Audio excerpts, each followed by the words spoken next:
Unang nasilayan sa toothpaste commercial, bumida sa palabas na 14 at naging patok na matinee idol. Kinakiligan ang kanilang tambalan ni Sharon Cuneta sa mga pelikulang Dear Heart at P.S. I Love You.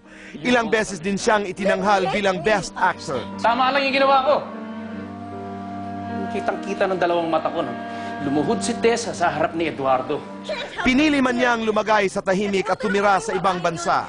Muli siyang nagbalik at nasubaybayan sa mga teleserye tulad ng Iisa pa lamang at Dahil May Isang Ikaw. Ngayon, bagong sorpresa na naman ang kanyang inihahanda para sa kanyang mga tagahanga. Talaga, I told you that kanina. Kaibigan, Gabby Concepcion, welcome to the show. It's nice to be here, Tito Boy. I am happy that you're here, Gabby. But how do you handle serious fans like Karen Davila? You know, No, really, there are serious fans. You realize that, Gabby? I'm also a fan. Like I said kanina, I always watch her walk out the building. Okay. Pero I don't do that all the time. Otherwise, baka stalker na ako nun. Ganun na nga. Pero sagutin mo muna ang tanong ko, merong mga tao na hanggang ngayon, Gabby, talagang seryoso mga tagahanga ni Sharon at saka ni Gabby Concepcion. As in serious fans, ha?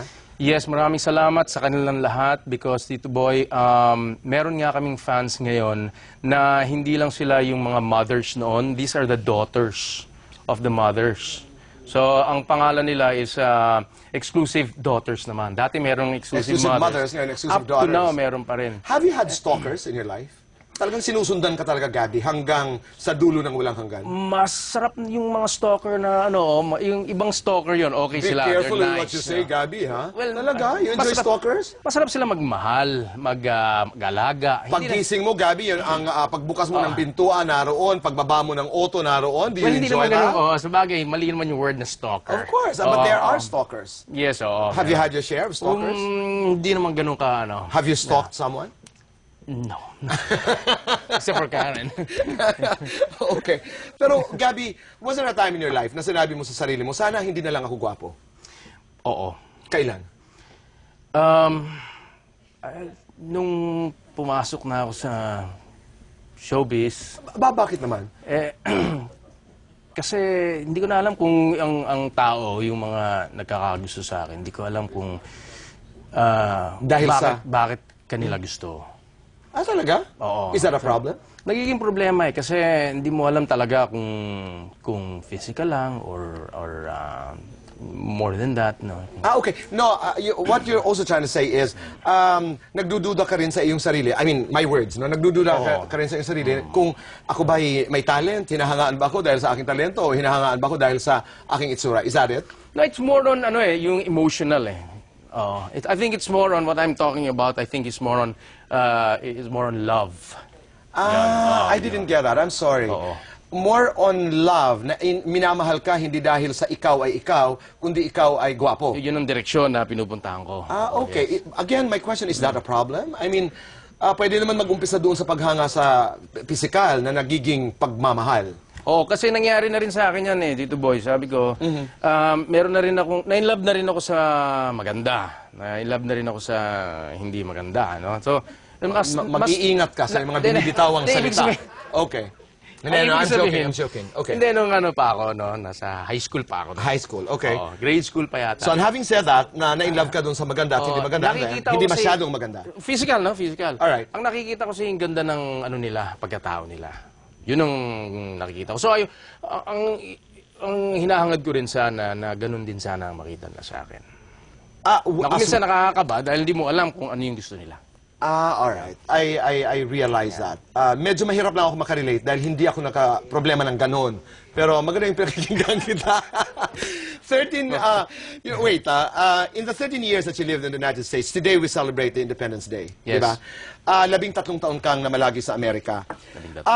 Gabby, when were you proudest of being a Filipino while you were in the States? Ito na experience ko talaga. Dahil siyempre, although, malaki ang Amerika, pero ang daming Pilipino. Nung napanood ko si Manny Pacquiao nung 2007, 2008, kay Marquez. Okay. Doon ko nakita na Well, magaling ang Pilipino. So, pero pinakita ni Manny yun doon. Parang gusto sa mata ko, no? Gusto mo ipagsigawan. Oh, yeah. Wow! Okay. Yes. Pero, having lived also abroad, ano yung trait, ano yung katangian ng Pinoy na talagang mangingibabaw at mangingibabaw? Nung nandoon ako, kahit na saan ang Pilipino, bumabati sa'yo. They're Hospitable, Yeah, that's right. Friendly. Very friendly. They make you feel like family. Yes. Di ba? I mean, Yes. Halika kayo, kumain ka. Pumasok kayo dito. Ganun. That's Halika right. dito. Anong gusto nyo? Masilbi. Okay, Gabby, you've been in the business for, like 30 years now? A little Well, more on than- and off. On and off, di ba? Over 100 films, television shows, kahit recording, pinasok mo na. Meron pa bang mga bagay na nais mong gawin bilang isang aktor? Marami pa. Katulad? Tito Boy. Alam mo, hindi pa ako gumagawa ng epic. Mga naka-costume, yung period. And if you were to do a period film, ano ang nais mong gawin? Well, nagawa na kasi, no? Pero dati iniisip ko maganda yung buhay ni Jose Rizal. Okay. O yung mga heroes natin. Ganda siguro. O, sila Lapu-Lapu, yung mga ganun. Sino bang pwede kay Gabby? Mag-iisip tayo. Mag-iisip tayo. Bernardo Carpio. Di ba umalakas at maganda? Pwede. Di ba? Yung talagang dalawang kawayan lamang yon. Halimbawa, tapos pagbukas talaga. Gusto ko yun, Oo. Pero wala yung damit. Oo, wala. Kawayan lang. Kawayan lang. Gabby, Okay. you were working with a lot of young actors today. Kumusta sila? Alam mo, Tito Boy, magagaling sila. Yung totoo, Magagaling sila. Oo. Magagaling. Well- Mas magaling kaysa sa inyo nung inyong kapanahunan. Well, iba namang panahon yun eh. Iba, Kasi- pero aktor pa rin. Pare-parehong tools pa rin Correct. ang ginagamit. Hindi Correct. Pero napansin ko kasi ngayon, mas maraming support. Mas maraming mga training ngayon. Eh. Ayun. Maraming mga Okay. workshops ngayon. ba? Alright. Na up to now, pagka katulad nito, itong teleserye namin, napansin ko, nag-workshop pa kami.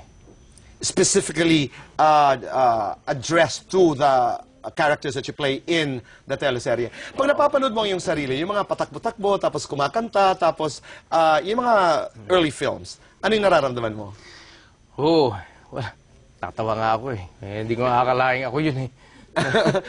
Pero cute din, hindi ba? I mean, at least you realize yung evolution, yung journey ng iyong pagiging artista. Oo. Okay. You're doing Kahit Puso'y Masugatan. Talk about it. Invite the audience to when is it showing? Who are you working with? Walang kanta tong Kahit Puso'y Masugatan. Wala ba? Yung mga iba naming nagawa. Okay, Pero alright. pwede natin gawing theme song. If we can sing it if you want. Nagawa tayo. I'm open to anything, Gabby. Okay. Kasama ko dito si Isa Calzado, Okay. si Jay Cuenca, at yung pagbabalik ni Andy. Eigenman. That's Oo. right. Kasama rin namin si Asunta, si Malu, Chris Villanueva. Okay. Yes. Okay, it's a powerhouse cast. And sa isang DJ linya, Durano. this is directed, of course, by a friend, Wenda Ramos. Wenda Ramos, yes. Okay, sa isang linya, itong Kahit Puso'y Masugatan ay tungkol saan? Very complicating siya eh. It's about love. Loving somebody na hindi mo alam na na-in-love din pala sa isang taong very close sa'yo. Wow. Huwag na natin idugtungan pa. That's interesting. Okay? Yes. Ay, Tito Boy, ngayon lang ako gumawa ng ganito. However, kaya ako rin nagustuhan ito because nangyari ito sa tunay na buhay sa isang kaibigan ko. Okay. Let's talk about your friend. Joke.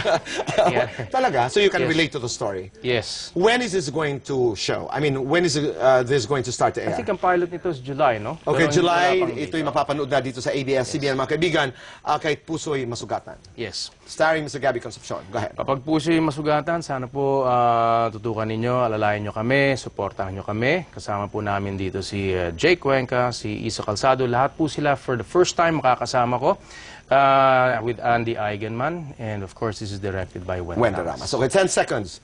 Nora Vilma. Vilma. Okay. Yes, why? Spam or maling? Spam. No, I totally respect the governor, but you know, I'm a rabid fan of Nora Honor. That's an ad-lib. Anyway, steak or adobo?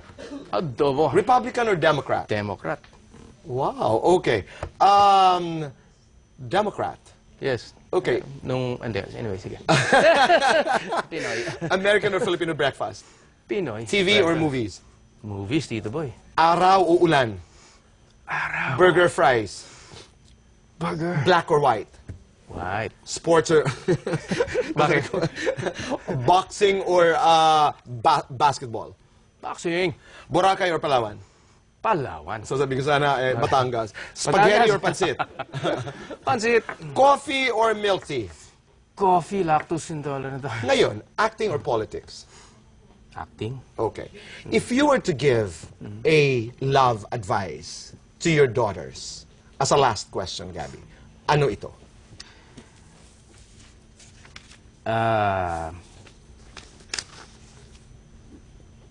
Love with all your heart.